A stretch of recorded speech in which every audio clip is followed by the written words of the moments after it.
aqui, né, a presença do nosso, prazer em conhecê-lo, a gente já gostou muito de falar, né, do nosso defensor público, Tiago Rosas, tá, titular do Núcleo de Moradia e Fundiária, auxilia e reporta as ações da Defensoria Pública do Estado, em especial do Núcleo de Moradia e Fundiária, quanto à recepção de ações de titular em que, perdão, a emoção é grande, viu? Titular em posse, né, das ações de reintegrações de posse, ainda de ações provocadas à Comissão de Resoluções de Conflitos Urbano-Fundiário no âmbito do Tribunal de Justiça do Amazonas. Por gentileza, nosso defensor público, né, Tiago Rosas.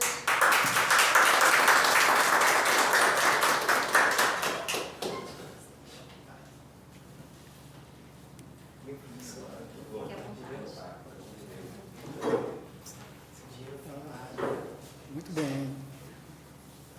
Boa tarde a todos. Agradeço o convite, né, de vocês. Sergio mandou ter um tempo, né, convidando, para fazer uma partilha, né, na verdade, sobre como está o nosso trabalho esse ano com relação a tanto a política de moradia quanto a questões de reintegração de posse, conflito possessório. A DPF 828, Resolução 310 do CNJ, 510, e a Comissão de Conflitos Fundiários do Tribunal de Justiça, né? Tem sido um ano bom, viu, gente? A princípio, posso dizer que até agora nós tivemos poucas reintegrações de posse cumpridas sem a observância da Resolução 510. Já de antemão, deixo para vocês também colocado que está rolando um movimento nacional para ser alterada a Resolução 510, possivelmente até revogada. E eu acho que quem acompanha os movimentos nacionais deve estar vendo também, né? Os projetos de lei estão tramitando, mas esse daí está rolando. A representante da Conded esteve conosco na campanha e colocou a expor a situação. Eu estou nesse grupo do Conded, de defensores do Brasil inteiro, que estão lutando com vocês nessa pauta. O que está acontecendo? A bancada do agro e também uma parte da OAB estão entendendo que a Resolução 510 travou o cumprimento de reintegração de posse no Brasil.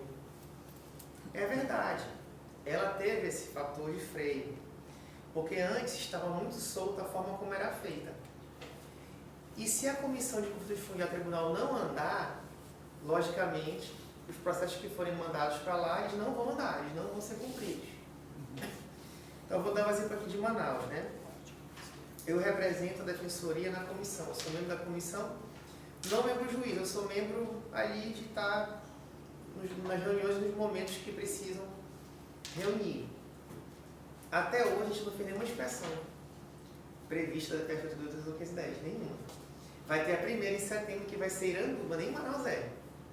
Me mandaram semana passada, eu falei que vou. Vou para quê? Para que a gente observe como tem que ser feito. Uma inspeção, ela precisa ouvir as pessoas, ela precisa gerar um relatório, ela precisa identificar vulnerabilidades, ela precisa mergulhar numa realidade ali de política pública deficitária de moradia. E não só ser um ato de visitar lá, tirar uma foto e ir embora. E, posteriormente a isso, tem que se fazer a mediação. E essa mediação também tem que ser feita como manda a mediação. Ou seja, ouvindo todo mundo, buscando construir soluções alternativas e, principalmente... Pois não, senhora? É a comunidade Novo Teste? Nem sim. Do Iranduba? Eu posso já até olhar aqui para a senhora no celular. Porque fica ali na cidade universitária. Eu vou já lhe falar agora, que decorado eu não sei que é tanta comunidade, senhora. Mas eu tenho aqui a mensagem do Porque se tribunal. for essa, realmente está Vou lhe falar agora aqui. em ação mesmo. Não, comunidade Vera Lúcia Castelo Branco. Um pouco mais. Eu não Sim. conheço, vou com os juízes lá acompanhar, tá? Tem defensor público em Iranduba, tem, mas eu vou junto, porque eu vou pela comissão. E até para dar força também para o colega se precisar de alguma intervenção, né? E a gente preservar direitos lá. Então, esse movimento ele vai ganhar força nesses últimos 4 meses do ano, da Resolução 510, que para a gente, se revoga a 510, é um retrocesso de 20 anos na pauta. Tranquilamente, doutor. Tranquilamente. Quando o ministro Barroso elencou os requisitos para se fazer uma reintegração coletiva, ele pegou a Resolução 10 lá do Conselho Nacional de Direitos Humanos e aprimorou e colocou, né, outros elementos. Ele quase criou uma lei ali, que os tribunais precisariam cumprir internamente sob pena de descumprir uma decisão do Supremo e gerar uma reclamação constitucional. E aí, quem está acostumado a trabalhar com grilagem, trabalhar com documentação, né, de títulos, mesmo que não registrados, mas de forma não muito republicana, se viram numa situação difícil. A gente está hoje passando por uma situação de conflito possessório com base no crédito de carbono. Nós estamos com um processo sigiloso lá no MAF, seu Dino, de uma comunidade aqui de Manaus, que está sendo admoestada judicialmente, porque uma empresa comprou o crédito de carbono daquela área. E é uma comunidade antiga, de mais de 30 anos, consolidadíssima, mas que está se vendo agora citada por uma reintegração coletiva do crédito de carbono. Não era uma coisa que estava no nosso radar, que surgiu nesse ano, mas para vocês verem o quanto é complexo. O dono dessa área, que eu acho que não tinha dono antes, era alguém que tinha documentação de 1800 e bolinha. O Estado deve falar, tem a situação antiga, mas essa empresa internacional nova, ela é recente. Como foi que ela comprou? Como foi que ela adquiriu? Como foi que ela acessou propriedade? Porque posse ela não tem. Quem tem a posse são os moradores, né? Então vai ser outra coisa que vocês vão enfrentar em breve, tá? Vocês vão estar nas comunidades sendo ali movimentados por isso também, uma coisa nova, para a gente até se preparar, seu Dino. Estudar isso, eu lhe confesso que não é minha área de domínio. Pode ser até 20 anos. A gente precisa, eu vou estudar sobre isso também nesses próximos dias. Por quê? Lá não tem mais árvore, lá tem uma comunidade. Não tem crédito ali. De que? Se tem casa, tem rua, tem asfalto, tem poste. Como foi que ele vendeu isso para uma outra empresa, para essa empresa explorar a crédito de carbono, se lá é gente? Porque o crédito de carbono ele pode ser dado em outras variedades. Por exemplo, Né? o crédito de carbono de recuperação de áreas degradadas. É uma dessas. Por exemplo, terra que já foi explorada para a agricultura, que Aí depende eles da vão região fazer plantio de árvores. já poder acabar. pra recuperar. Exatamente. Uma é recuperação de áreas que já foram exploradas, que pode plantar não mais capim, mas árvores que vão recuperar aquele local. Sim. Ou áreas que podem ser mistas, áreas de floresta com áreas dentro de áreas que já estão, que servem para... Tá só a capoeira ali, né? Exatamente. Que o pessoal chama capoeirou, né? Abandonaram e ela foi naquele Ele vai recuperar, por exemplo, é uma das modalidades. Fortaleceu E nesse cenário todo a gente atua como gestão de conflitos, né? Então, no núcleo de moradia, a gente não busca a judicialização, a gente busca que nós mesmos, movimentos, OSCs, comunidades, junto ao proprietário, ou ao poder público, ou ao órgão que tem responsabilidade lá, que a gente construa a solução possível que salve a comunidade, né? E essas pautas do potássio aí e demais demandas de demarcação, elas são conflitos complexos típicos que caberia a intervenção nossa para fazer uma gestão de conflitos. Porque a gente não observa nenhuma interlocução capacitada para chamar e ouvir todo mundo e tentar dialogar para construir uma alternativa. É muita imposição. Tem que ser isso porque precisa do potássio, veio uma pessoa que se diz liderança, mas não é. Ele só representa uma parte do negócio todo, não todo o negócio. Ou seja, não convidaram todo mundo para participar daquele processo de decisão.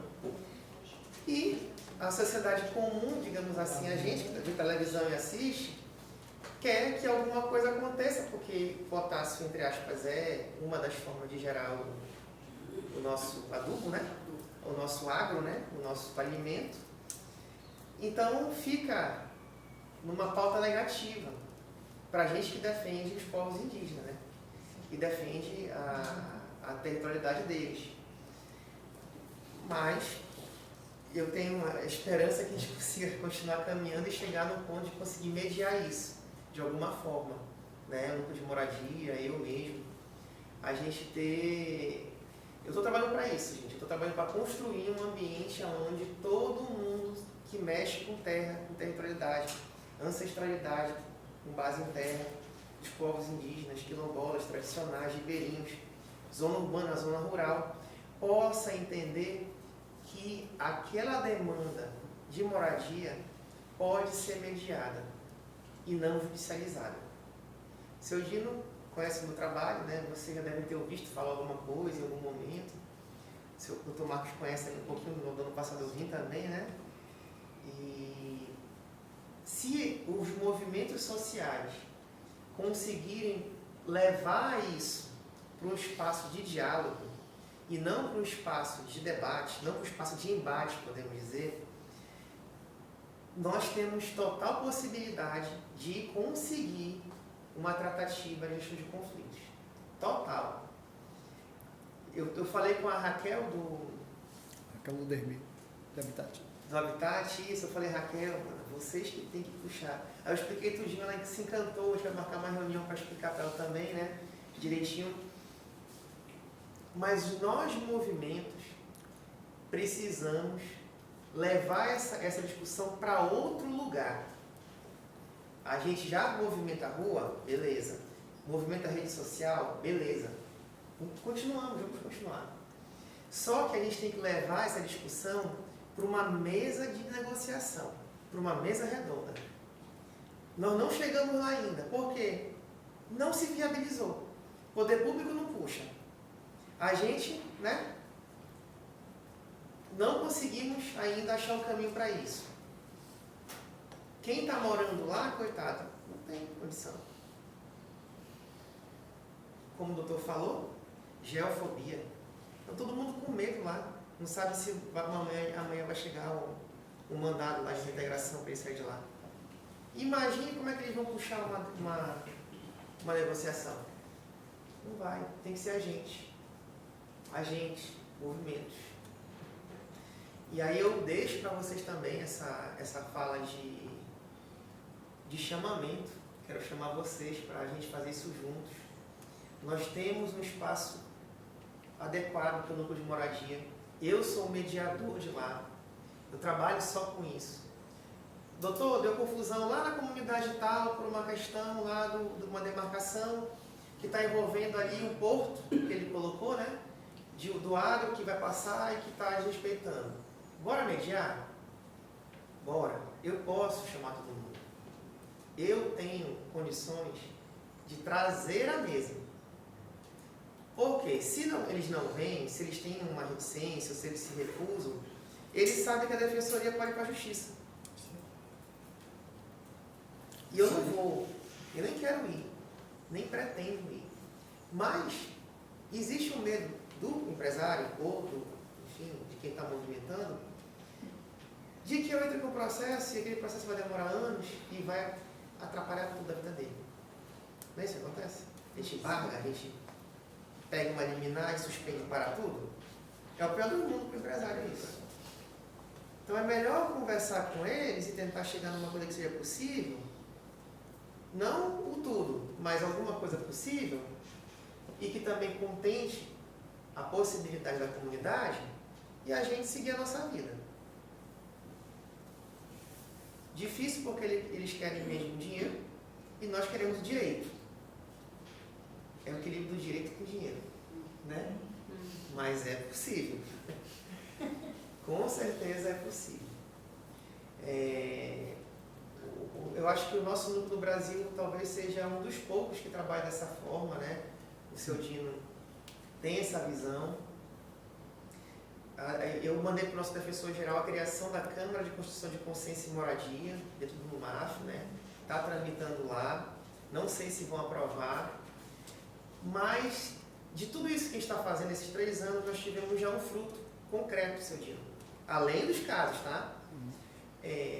A SEDURB, que é a Secretaria de Desenvolvimento Urbano do Estado do Amazonas, vendo esse movimento, acompanhando a gente, ela criou a Câmara de Mediação e Conciliação da SEDURB, com a seguinte atribuição: todos os conflitos de moradia do Estado do Amazonas, doutor Marcos, que forem até a Secretaria, a OGPE, a SUAB e a SECT, não vão para a Justiça. Lá não tem a seguinte frase: senhor, procure seu direito. Não. Lá é: senhor, nós vamos lhe encaminhar para a mediação. Então, em tratamento hoje lá, nós temos todos os casos do Prosamin de Manaus. E possivelmente o Prosamin de Parintins também. Prosai Parintins. Nós fizemos 99% de acordo lá. Não ajuizamos nenhuma ação. Eu sou mediador lá e comparece também todos os órgãos. A gente não precisa de consciência também lá, seu Gino, na Câmara da SEDURB. Ou seja, o Estado entendeu, nessa pauta da moradia, naquilo que ele mexe na SEDURB, que não vale a pena deixar de ouvir o usuário, o cidadão comum, e que é mais proveitoso sentar na mesma negociação e construir um acordo possível. Para o usuário e para o Estado. E eu fico no meio mediano. Se a gente pudesse replicar isso, exemplo, INCRA, exemplo, SPU, terra federal, gente, é terra do indígena. Né? A terra demarcada é terra federal, não é estadual. Se esses órgãos entendem, olha, por que eu não chamo aqui o garimpeiro, eu não chamo aqui a etnia, eu não chamo a FUNAI, eu não chamo aqui a Secretaria de Terra o MMA do Meio Ambiente, por que eu não chamo aqui os movimentos sociais, sentam numa mesa e falam, olha, o conflito está desse jeito aqui, vamos resolver juntos? Nós 10 aqui? Ah, mas não pode ter aquilo. Tá bom, anota, não pode ter aquilo. Doutor, eu só aceito conversar se for daquele jeito. Anota, vai conversar daquele jeito. A gente tem como colocar tudo na mesa e encontrar o que dá para fazer de caminho possível. E não é utopia, gente. Eu faço isso toda semana, todo dia. Agora, a gente precisa levar isso aonde está o conflito. Né? Da forma comum, a gente já sabe qual é o resultado.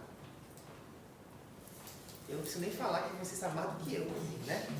E vocês estão... Você prepara que a gente vai para Altazes. Vocês estão mais na ponta do que eu estou. Eu estou na ponta. Mas vocês estão mais ainda. Eu estou nas comunidades de Manaus. Toda semana eu estou em comunidade aqui dentro de Manaus. E também na rural. Vocês estão em outro nível de conflito. Bem mais complexo do que os meus. Mas a gente pode trabalhar junto. Contem com a Defensoria, com o Núcleo de Moradia. O seu Dino tem meu contato. Pode passar para todo mundo, seu Dino, tá bom? Eu só peço que vocês mandem mensagem e não liguem. Porque eu não consigo atender todo mundo. E quando é um número que eu não conheço, aí que eu mantenho mesmo.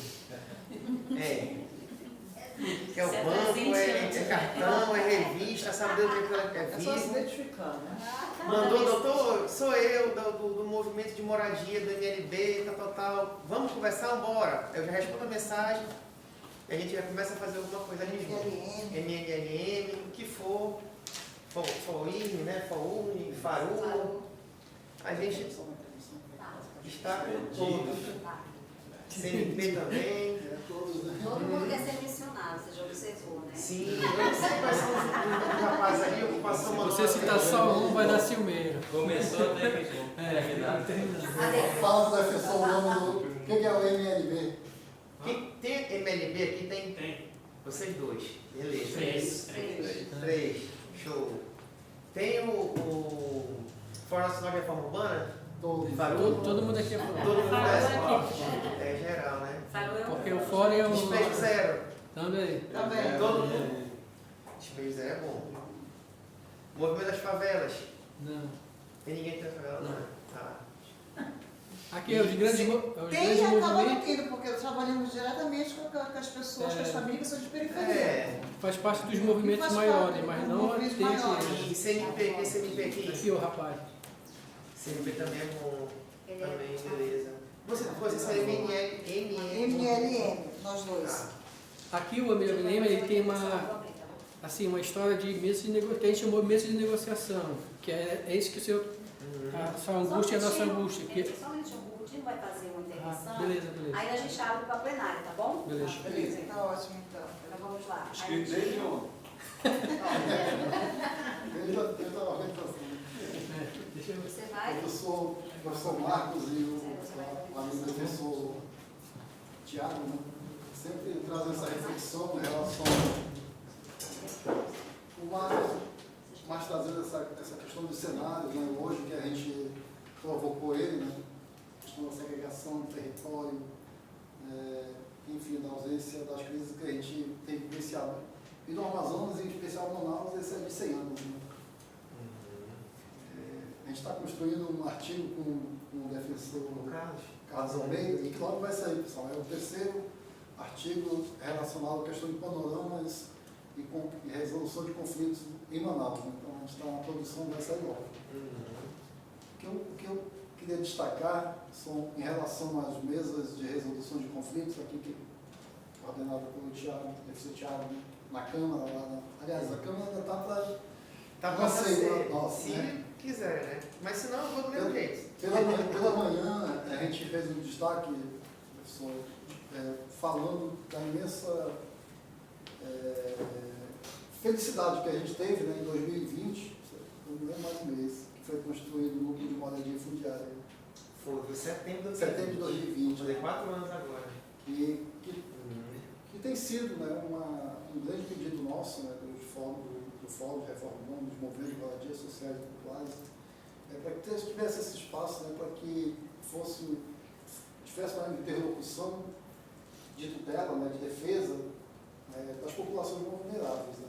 Isso foi conquistado e felicidade nossa que teve o defensor Tiago, né, mas tem a Dâmia também, né, a defensora Dâmia que está lá, que são a dupla que atua, né, eles dividem ações e tarefas, né.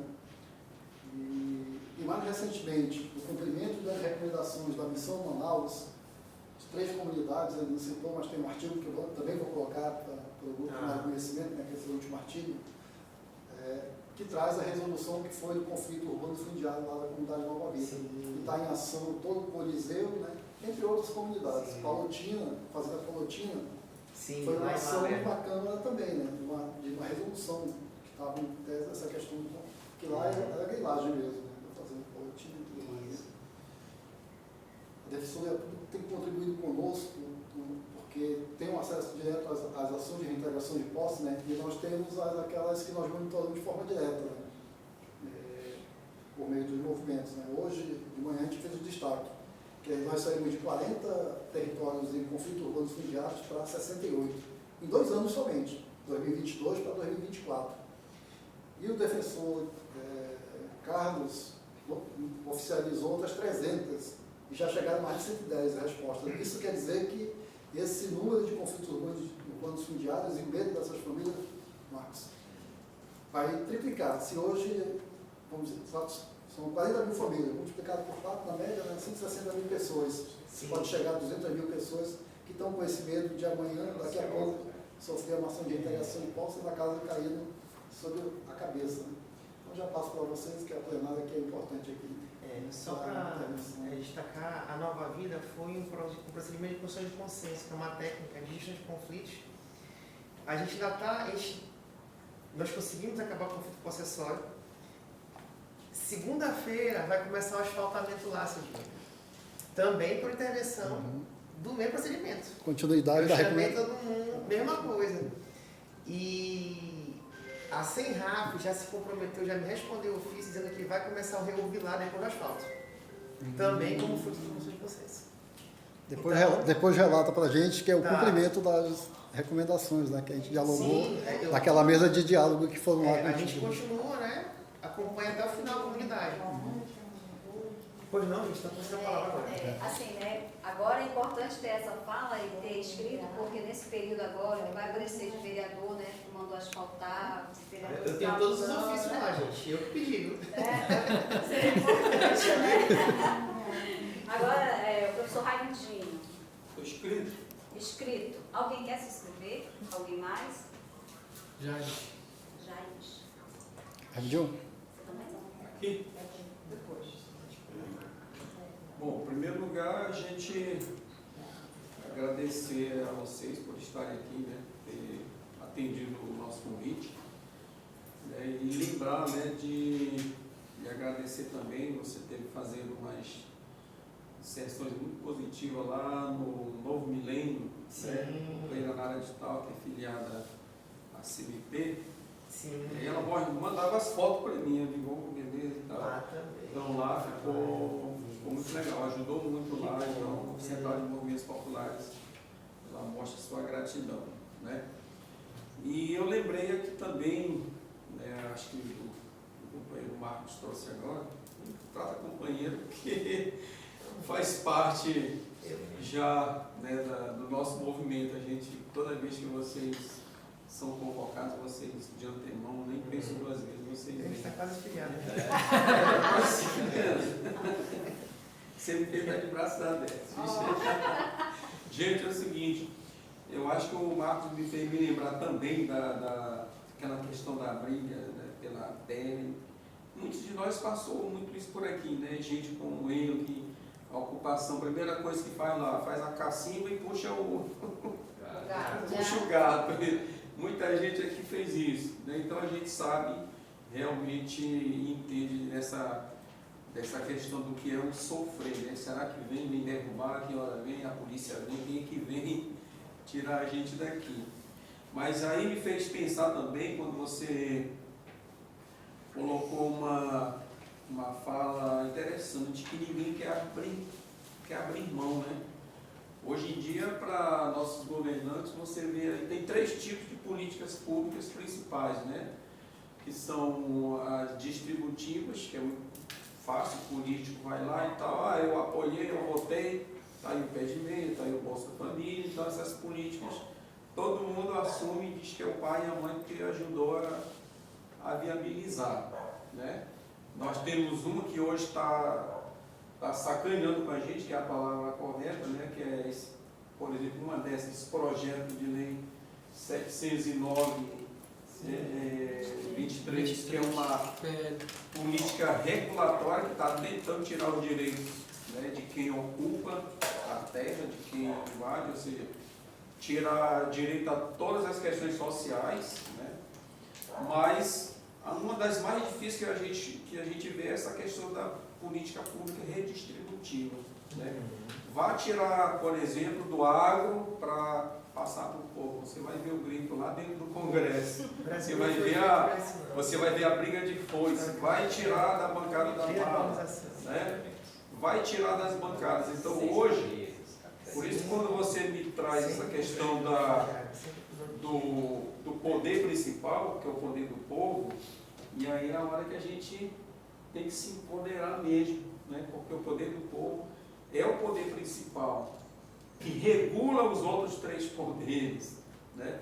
Então a gente, quando escolhe alguém, você está escolhendo alguém que vai estar fazendo essas políticas públicas lá, né? Tirar do mais forte para colocar para o mais fraco é a coisa mais difícil que tem, porque o mais fraco, ele não tem representatividade suficiente lá dentro do Congresso para votar e ganhar no voto. Aí as bancadas que são mais fortes terminam levando o bojo maior E aí o orçamento público fica com quem? Porque tem dinheiro. Com quem tem dinheiro. Foi colocado aqui, né? Então por isso que a gente, no início, a gente lembrou, né, daquele velho jargão dos nossos filósofos antigos, até o Falcão cantou isso também, né? Aproveitando Cazuza, né? Eu sei que a burguesia pede, ela tem dinheiro, né, para comprar perfume, um bálsamo, para sanar suas dores, e enquanto nós, às vezes, ficamos colocando pessoas realmente dentro do Congresso, dentro do Senado, que não tem essa mesma visão. Chega lá e diz, opa, a minha bolha é essa, então a minha política pública vai ser nesse sentido aqui. Então eu queria só que você comentasse um pouco dessa questão da política pública redistributiva e distributiva, né, para a gente até se empoderar um pouco mais disso, já que estamos vivendo no momento eleitoral, né, isso influencia nossas escolhas em que a gente vai colocar na Câmara Municipal, em que posteriormente a gente vai estar colocando, né, na Assembleia e assim por diante. Né? E Tiago, é a questão realmente da questão fundiária. Né? A gente tem visto a sua atuação direta, né? A gente, às vezes você vê assim, mas a gente está acompanhando, né? Os movimentos acompanham, e a gente vê a atuação e vê um retorno. Então, quando você convoca os movimentos, né, a gente sente realmente que nossa responsabilidade aumenta, e a gente também está aqui para contribuir. Né? Central de Movimentos Populares, né, na nossa coordenação nacional, felizmente alguns outros movimentos tiveram que sair para outro evento que está acontecendo lá na Câmara Municipal, né, a pedido do companheiro nosso, né, que é o Dino, Marcos Brito. Marcos Brito está lançando lá o plano da agricultura familiar, né, o plano do governo federal. Então, metade da turma aqui foi acompanhar lá, mas daqui a pouco estão voltando. Então, assim, a gente está irmanado nesse processo e a gente está aqui para contribuir. Obrigado. E agradecer a vocês. Vamos fechar mais. O James quer falar? Já, só rápido. Eu fiquei impactado, né, quando a gente fala com a fala do professor, quando ele falou dessa geoansiedade. Porque a geoansiedade, eu sou assistente social, então eu tenho a compreensão de que quando um elo das instituições da rede, ela falha, todo um elo da corrente da rede ela falha, todo o resto falha. E quando o impacto da geoansiedade ela afeta, quando a pessoa sofre por ansiedade daquele problema, seja ambiental do local, não só ela sofre, mas eu também sofro com isso, o que eu quero dizer abertamente, né? Porque quando a chuva vem ou a seca aumenta, eu também sofro, e eu não estou lá, mas eu sou parte da rede, e eu passo a sofrer com essa solidariedade que a gente tem com as pessoas com quem a gente tem compromisso. Então não é só elas que sofrem, sou eu também. E agora tem esse porém, né?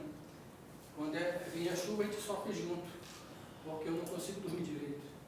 Porque eu sei que a gente vai me telefonar naquela hora, vai me procurar de manhã, vai procurar ajuda. Então eu sofro com isso. E também sofro na hora da seca, porque eu sei que a seca, por exemplo, em muitas comunidades não tinham água. E aí a gente não dá conta de fazer um trabalho que é do Estado, que não resolve. Então a gente tenta do jeito que pode, entendeu? Então a gente sofre junto. Se ela quebra, quando quebra uma, quebra toda a rede. Então eu me considero que, como instituição, que eu também sofro com isso, entendeu? Porque quebra ela. E a outra coisa interessante, eu queria saber a sua fala quanto a essa especulação imobiliária, né? Que existe de maneira tão grande, que agora está assim, tem a BR.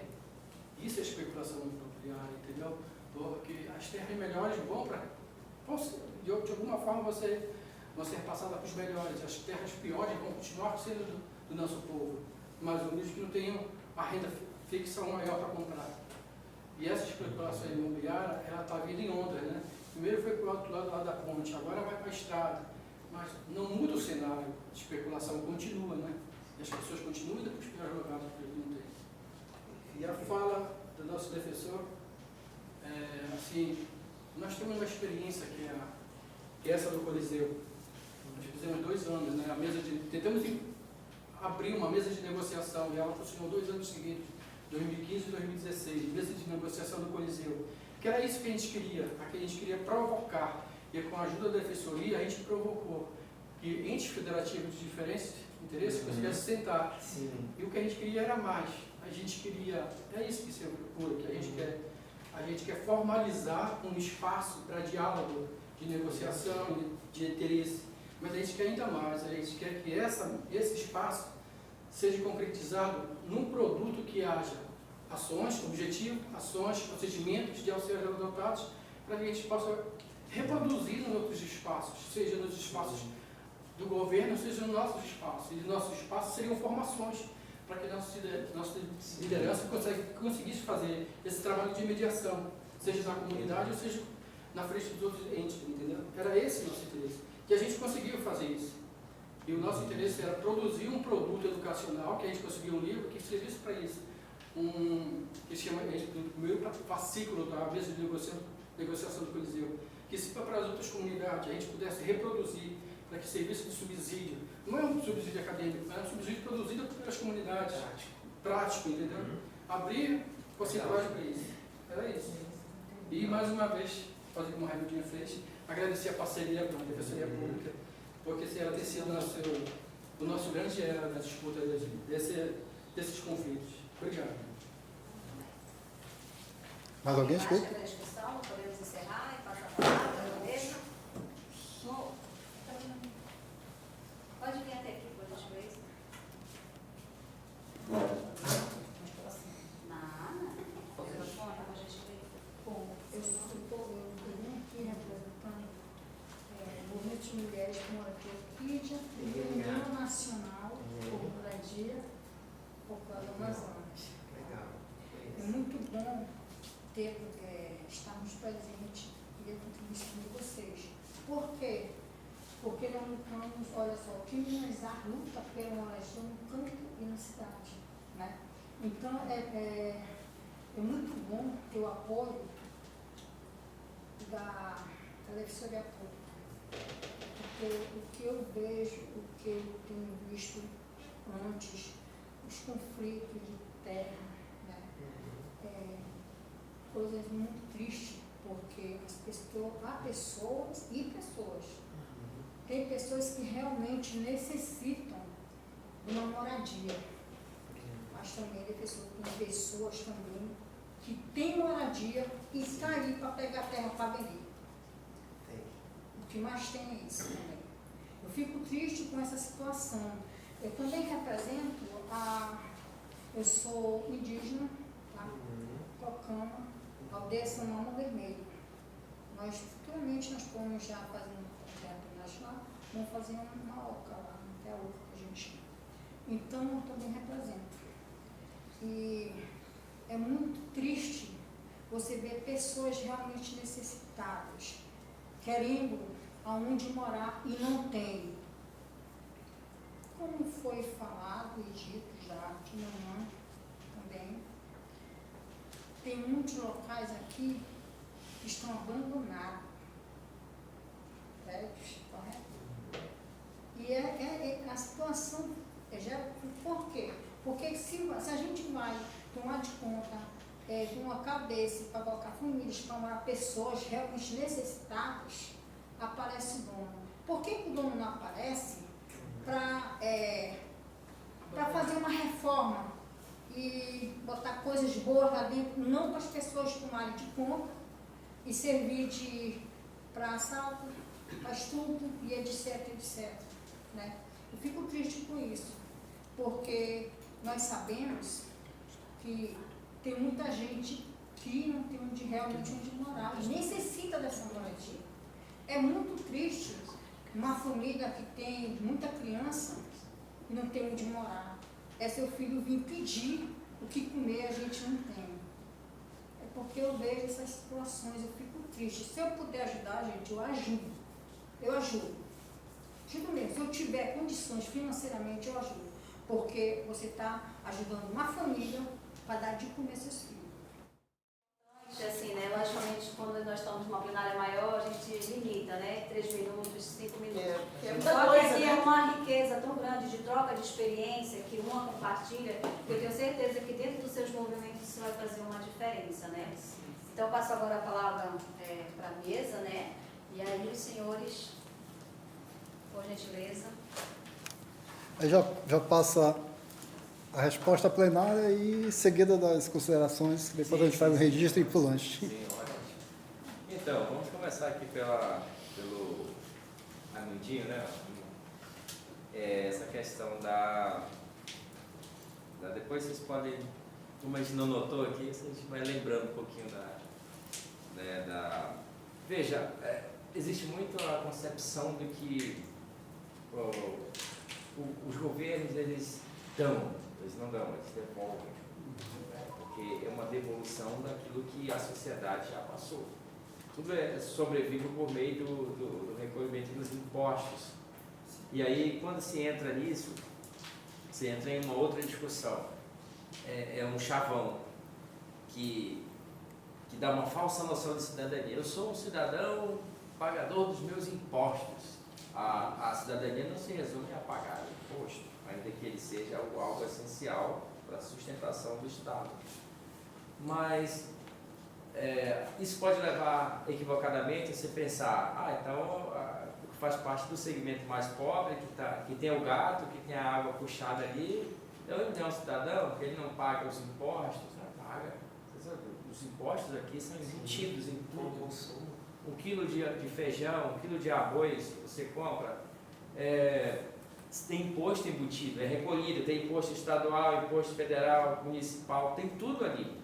Né? Exatamente. Tudo que você compra, então, que você consome, tem um imposto que é recolhido automaticamente ali. Por exemplo, e aí é a proporção, 19% a 51%, 52%. Se você gosta de tomar uma latinha de cerveja, 52% daquela latinha é imposto que você está pagando, né? Outras variam de 19%. Mas ainda chamar a atenção, 1 quilo de feijão, que tem o mesmo percentual de imposto, vai ser mais caro para quem? Para quem ganha um salário mínimo ou 20, 30 salários. Proporcionalmente, vai ser muito mais caro para quem ganha um salário mínimo, porque é o mesmo percentual, todos vão pagar. Então, o Estado ele devolve, ele não dá. Então, não existe caridade por parte do Estado. E nenhum político é bonzinho porque fez aqui uma emenda parlamentar, outra coisa, ele está fazendo uma obrigação do retorno de um recurso que toda a sociedade pagou. Uns mais, outros menos, mas isso é proporcional, isso é o correto. Quem ganha mais tem que pagar mais. Quem ganha menos, paga menos. E um segurando a mão do outro, é isso que faz o Estado. Na questão então, o clientelismo se baseia nisso. A pessoa acha que deve algo. Não deve. É uma relação de equilíbrio, de retorno ao que já foi recolhido. Todos vocês, todos nós pagamos impostos. Querendo ou não, todos nós pagamos impostos porque consumimos, nos alimentamos, nos vestimos. Então, tudo é retornado. Quando se está asfaltando uma rua, não é um favor. Colocando um calçamento, não é um favor. Ninguém está sendo bonzinho, não. É um dever, uma obrigação do gestor fazer isso para vocês. Então, em época de eleição, e aí eu não falo aqui partidariamente, esquerda, direita, eu estou falando aqui do político enquanto ser, Estado enquanto instituição, é obrigação dele fazer. Tá? Então não é bonzinho, não é um favor. Tá? Na questão ele sente isso na pele, realmente, eu sempre faço a comparação nas minhas aulas, uma corrente e uma corda. Eu digo que a cidade é como uma corrente, é feita de elos. cada elo daquele é uma peça individual, que forma uma outra peça que tem uma função mais coletiva, vamos dizer assim. Se quebra um elo, acabou a corrente. Nós temos que procurar ser como a corda ou o cabo de aço. Qual é a diferença? A corda com o cabo de aço ele é formado por pequenos fios, a fibra, né, que forma aquilo lá, que sozinho ele rompe facilmente, mas às centenas ou aos milhares e trançados, eles agem juntos, ou como um livro formado por 100, 200, 300 folhas, uma só folha eu rasgo, mas tenta rasgar o livro. Então precisamos ser uma cidade como um livro, como uma corda, unificados, ninguém pode quebrar a gente. Enquanto formos elos, aí é como ele falou realmente. Quebrou lá, eu estou sentindo aqui. Nós não deveríamos sentir as dores do outro, porque o outro não deveria ter essas dores. Se nós vivêssemos numa sociedade, numa cidade mais equilibrada do ponto de vista da renda, do ponto de vista das oportunidades. Nós estamos numa cidade fraturada, infelizmente. E ainda bem que temos, né, como o doutor, o defensor público, que desce, né? As pessoas têm muita a questão a justiça está muito longe, tem as suas instâncias, para você acessar o Ministério Público, a Defensoria Pública, e mais ainda, né, o juízo. Né? E quando as pessoas utilizam, doutor, essa frase, procure seus direitos, isso é uma forma de afrontar, porque ele vai dizer, puxa vida, não vou conseguir, então. E até, um defensor público, eu tenho dinheiro para pagar um advogado, né, particular, até eu conseguir um defensor que está tanta gente querendo, né, a oferta é tão pouca para a demanda, e até chegar no juízo, até o juiz pegar minha causa e julgar, realmente estou desestimulado. Então é isso, né? A geoansiedade, ela faz sofrer aquele que realmente tem uma preocupação, né? Aquele que não tem, tanto faz, né? O outro está lá, está só fazendo o burocrático dele, mas quem é envolvido na causa sofre também. E a Dona Maria. Dona Maria, eu tenho conhecimento da questão dos Mura. Eu participei de uma assembleia com os Mura e de que o papel da doutora Jaisa Fracha, juíza, né, ela tem sido uma barreira, digamos assim, contra esses interesses, porque o juízo dela é sempre pautado na questão ambiental, na questão do direito dos povos. E assim, eu estive em Altazes para chegar na reunião com o Sumura, nós detectamos que faltava no IARIMA o componente indígena. Obrigatório. O estudo do componente indígena não estava lá. Ou seja, vocês não podem seguir com esse IARIMA, que é o estudo de impacto ambiental, porque está faltando uma peça essencial, que é o estudo de componente indígena. Né? E a doutora Jaisa barrou e solicitou da empresa, você não tem o componente indígena, como é que vocês querem, né? Seguir, está faltando o essencial.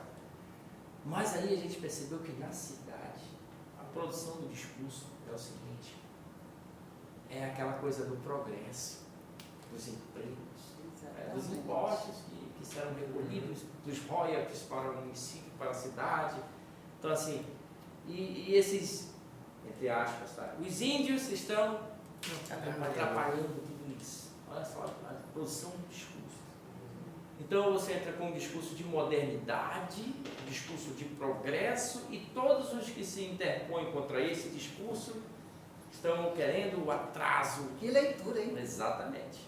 Esse é o discurso que se produz para qualquer empreendimento. Ele chega sempre com um discurso de modernidade que convence. Progresso, modernidade. E toda a população, a classe política, a classe comerciante. Agora a questão do... Exatamente. A classe dos comerciantes, os donos de hotel, todos eles estão nessa expectativa. Sim. Eles estão atrapalhando ao progresso. Então isso gera conflito. Né? E ser mediado. Né? Então, essas desigualdades surgem também em cima disso. Chega uma grande empresa, assim, olha, precisa crédito de carbono é uma coisa assim, ó, vamos contribuir para o meio ambiente. Esses daqui estão atrapalhando. Estão fazendo algo bom. Estamos trabalhando com crédito de carbono, vamos recuperar essa área e esses pobres estão atrapalhando tudo. Então o discurso é muito forte. Eu sou um leitor ávido do filósofo Michel Foucault. Sim. E ele trabalha com essa questão de como o discurso tenta convencer. E a gente tem que criar uns contradiscursos. E os originários nem sabem que Outro existe discurso o que a crédito de gente tem que carbono. entrar. Eles que estão lá nem sabem. Isso, e aí a base do conhecimento. Exato. Conhecimento que não é, como diz assim, um acadêmico apenas, Sim. ou jurídico, mas é o conhecimento das leituras amplas que a gente pode ter, de conhecimento do mundo na área que nós atuamos, dentro do contexto que nós atuamos, para formarmos esse contradiscurso que é forte e que convence, que é o discurso de modernidade, de progresso e de tudo mais. Como é que você pode falar em modernidade quando tem gente vivendo nas encostas, nos fundos de vale, sem moradia digna, geoansiosos, e é isso que nós vivemos, sem saúde. Então, é um pouco isso. E considerando aqui a consideração final, já eu agradeço, da gratidão de passar a palavra para o doutor. Essa oportunidade quer dizer que vocês podem contar com a gente, podem contar com as nossas reflexões, com a nossa participação, porque é um dever de ofício. É um dever de ofício, eu considero como um dever de ofício trabalhar, não só discursivamente, mas praticamente por uma cidade melhor, uma sociedade melhor.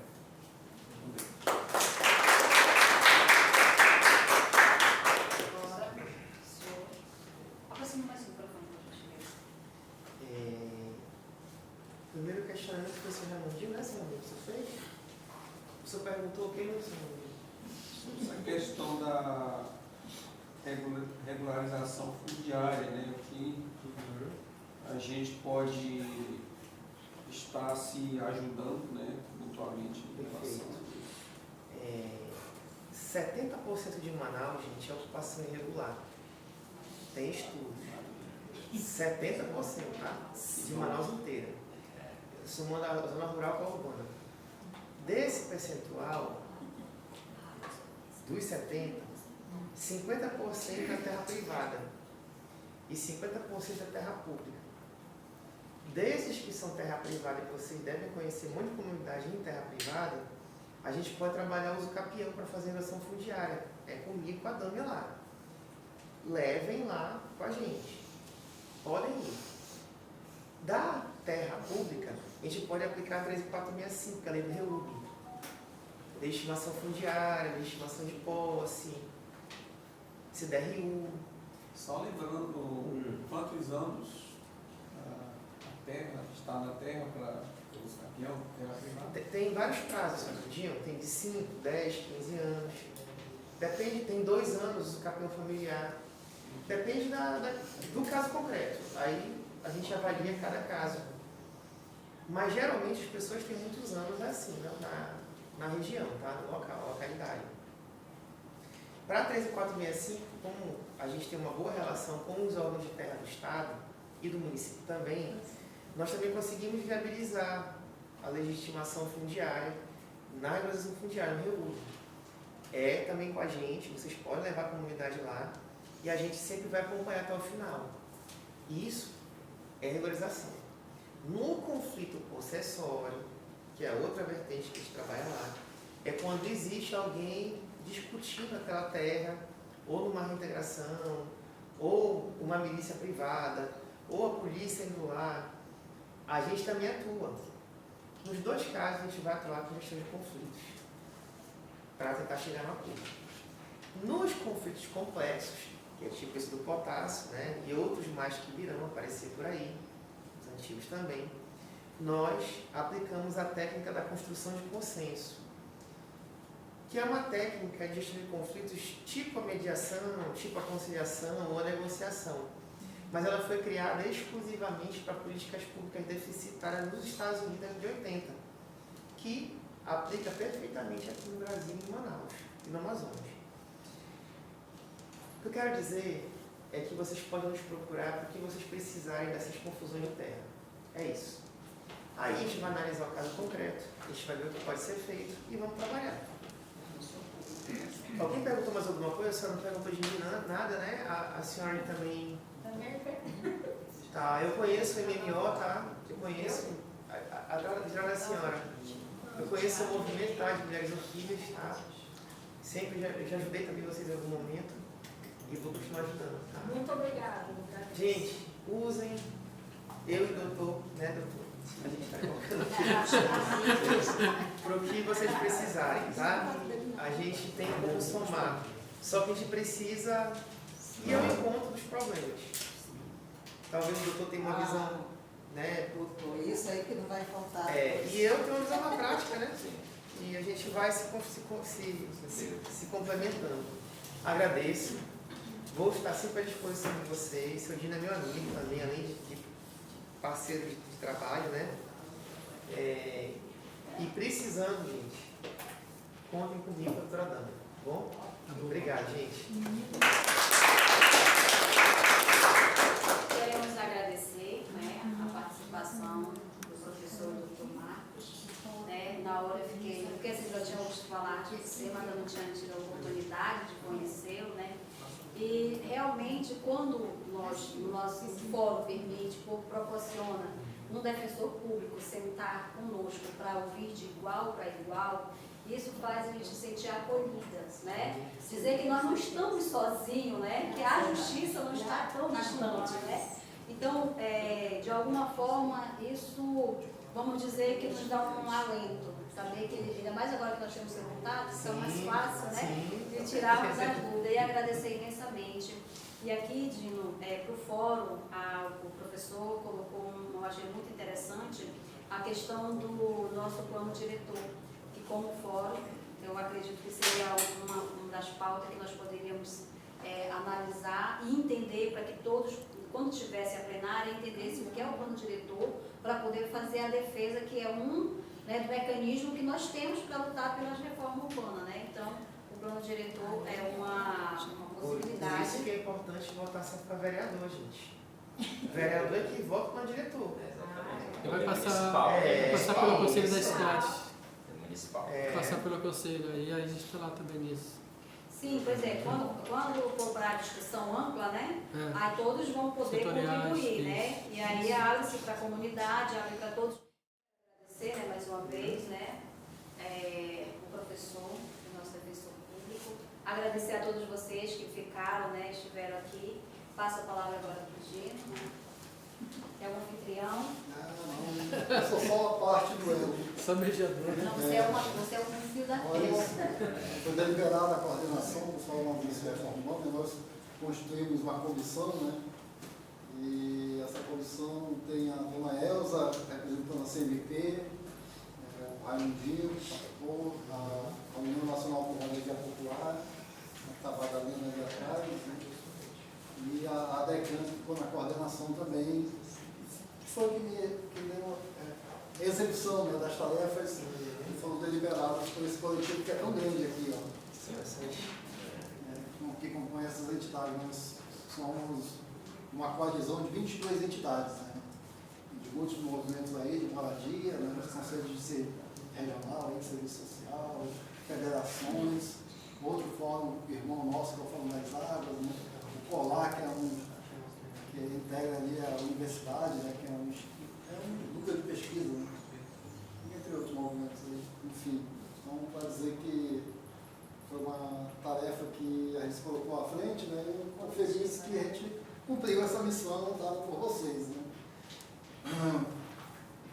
Tem uma única sincera, né? As análises que a gente se propôs a fazer hoje foi exatamente de ouvir a representação das comunidades que foram visitadas pela missão, né? Para muitas ações houve cumprimento, para as outras em meio termo. E esse outro termo que a gente vai continuar cobrando, né? E vamos atualizar aquele conjunto de recomendações da missão Moradia de 2021, para novamente a gente bater na porta da Defensoria Pública, do Ministério Público Estadual, do Ministério Público Federal e, vamos dizer assim, da República, né? Do Estado brasileiro, do Governo Federal, do Estado e do município.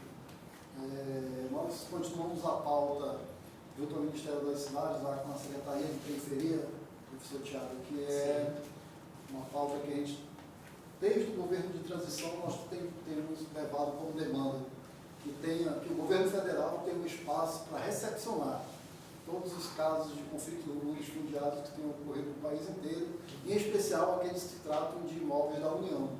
Nós apresentamos 487, uma relação, né, de áreas entre imóveis, prédios e terrenos do governo federal que podem ser passíveis de destinação. Tivemos aqui no Amazonas 2 casos, né, entre eles o prédio Ocirmados, que está com destinação, né, mas o governo do Estado está com outras tratativas também para utilizar de outros O imóveis. retrofit daqueles prédios da Receita, né? Da Receita Federal, né, tem um pedido daquele que é ali INSS, ali na Praça 15. Primeiro Da Praça Dom Pedro II. primeiro edifício de Manaus, inaugurado em 49. Em 49 ainda. Primeiro edifício que vai. Até a história a gente tem que buscar para escrever sobre isso. E a FETEC, E a gente continua. Primeiro edifício. E essa interlocução lá com o governo está difícil. A gente continua forçando, né? Pelo menos na última reunião do Conselho Nacional das Cidades indicaram que vai ser a Secretaria de Periferias que vai ficar responsável, né? Eles estão contratando pessoas técnicas especialistas, né? No tema de resolução, mediação de conflitos, para tratar sobre esse tema, né? E eu vou indicar o mestre, o professor Tiago, para estar auxiliando ali. Enfim, estamos muito felizes por esse momento, né? E continuamos com as nossas tarefas, né? Falando só para concluir, falando sobre o plano diretor, 13 e 14, quando nós buscamos a universidade, né? O professor Geraldo Alves, né? O professor Geraldo nos auxiliou muito, né? Nós apresentamos 49 propostas populares, debatidas no coletivo. Só uma foi aprovada, porque era aquela que não tinha tanta influência, né? Então escolheram uma, quer dizer, ó, uma do fórum foi aprovada, né? Outras 48 foram derrubadas. O lobby do setor imobiliário não compareceu, eles não compareceram em nenhuma das 18 reuniões ou audiências públicas que ocorreram nas 5 regiões da cidade, porque os lobistas deles eram os próprios vereadores. Exatamente. E votaram em derrubar. Todas as propostas que eram apresentadas eram derrubadas. Nós, não vou citar, depois eu coloco no grupo e vou enviar para os 2 mediadores nossos aqui, né? Do conjunto que foram derrubadas. Uma que poderia ter nos auxiliado hoje muito sobre a questão da mobilidade. Nós apresentamos que qualquer intervenção urbanística de construção de novas vias na cidade de Manaus deveria ser precedida de abertura de ciclofaixas. E eles derrubaram isso. Tinha uma que era uma das absurdas, que era não regularizar terras ocupadas, ou seja, a negação do direito à eterna pobreza, né? E aquela que nós mobilizamos intensamente com a universidade, que era não permitir que toda a reserva do FUC fosse aberta para a especulação imobiliária. Eles conseguiram colocar lá como área de transição, e aquela área que perdura a nós, nos concede a todos nós, monoladas, né? A questão térmica e atmosférica, né? Para a nossa cidade. Mas eles Se passaram nós com daquela área ali, eu não sei como vai ser a questão térmica na nossa cidade. Mas eles passaram com a ampliação da região metropolitana, que era o interesse dele. Com o modal Eu vou- leste-oeste. eu vou Enfim, pessoal, muito obrigado. Eu vou oficiar o município segunda-feira, tá? Para cobrar esse plano deles aí. Bora ver se vai. Ele já completou 10 anos. Revisão. Eles fazem algumas revisões, só que essas revisões já não são discutidas amplamente. O plano deles é válido aquele que tem a escolha popular. Exatamente. Essa era uma das propostas que nós colocamos lá, é que qualquer modificação no plano diretor deve ser precedida de audiência pública. Isso, audiência E pública. eles derrubaram essa proposta. Eles fazem na. Mas aí eu cobro, entendeu? Eu posso cobrar isso na. Sim, com certeza. Então é isso. Esse movimento. Vamos lá. A gente vai fazer um registro aqui, né? E vamos pro lanche.